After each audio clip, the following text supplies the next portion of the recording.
انشاءاللہ ہم سورہ شعراء کی آیت نمبر 90 سے لے کر 102 تک کا ترجمہ تفسیر پڑھنے سننے کی سعادت حاصل کریں گے۔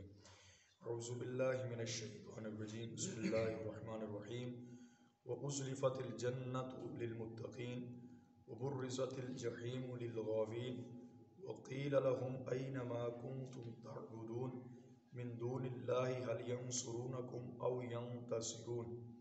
وَلَا صَدِيقٍ حَمِيمٍ فَلَوْ أَنَّ لَنَا كَرَّةً فَنَكُونَ مِنَ الْمُؤْمِنِينَ۔ ترجمہ کنز العرفان۔ اور جنت پرہیزگاروں کے قریب لائی جائے گی اور دوزخ گمراہوں کے لیے ظاہر کر دی جائے گی، اور ان سے کہا جائے گا وہ بت کہاں ہیں جن کی تم اللہ کے سوا عبادت کرتے تھے؟ کیا وہ تمہاری مدد کریں گے یا کیا وہ بدلہ دے سکتے ہیں؟ تو انہیں اور گمراہوں اور ابلیس کے سارے لشکروں کو جہنم میں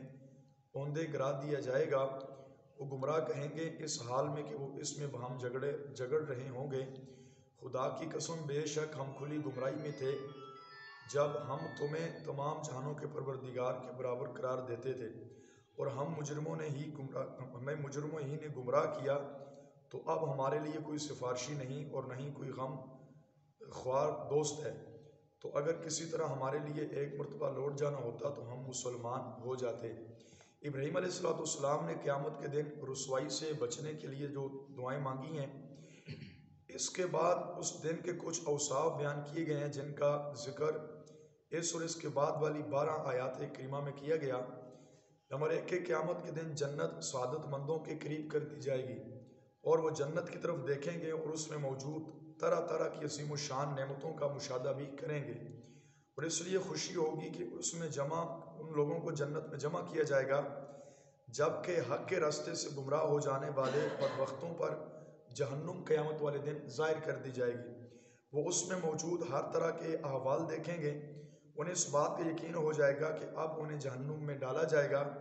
اور وہ کسی بھی صورت یہاں سے چھٹکارا نہیں پا سکتے۔ اللہ تعالیٰ اس لیے اس کو فرمائے گا کہ ایمان والوں کو جلد خوشی نصیب ہو،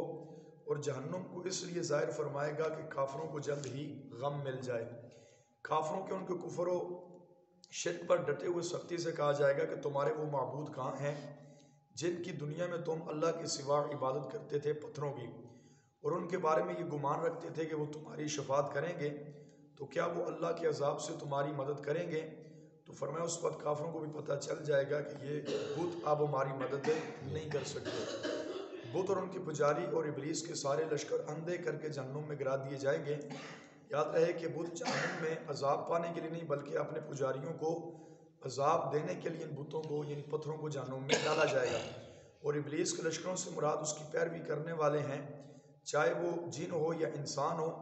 اور بعض مفسرین کرام نے کہا کہ ابلیس کے لشکروں سے مراد ابلیس یعنی شیطان کی اولاد ہے۔ جب ان گمراہوں کو جہنم میں ڈالا جائے گا تو وہ جہنم میں اپنے چھوٹے بڑے معبودوں سے جھگڑتے ہوئے کہیں گے خدا کی قسم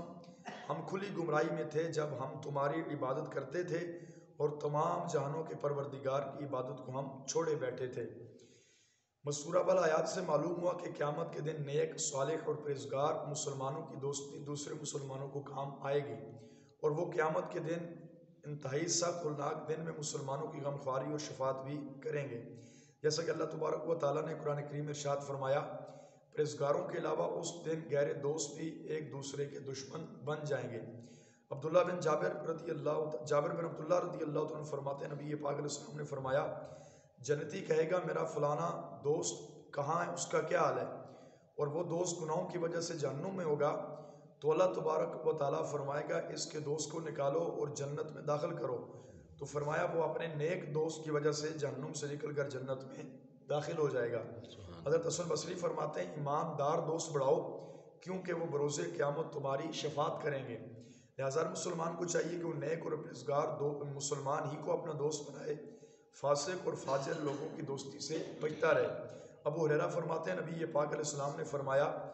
آدمی اپنے دوست کے دین پر ہوتا ہے، اسے دیکھنا چاہیے کہ وہ کس شخص سے دوستی کر رہا ہے۔ اللہ تبارک و تعالی ہمیں نیک پرہیزگار صحیح العقیدہ لوگوں سے دوستی کرنے کی توفیق عطا فرمائے۔ آمین بجاہ النبی الکریم صلی اللہ تعالی علیہ وسلم۔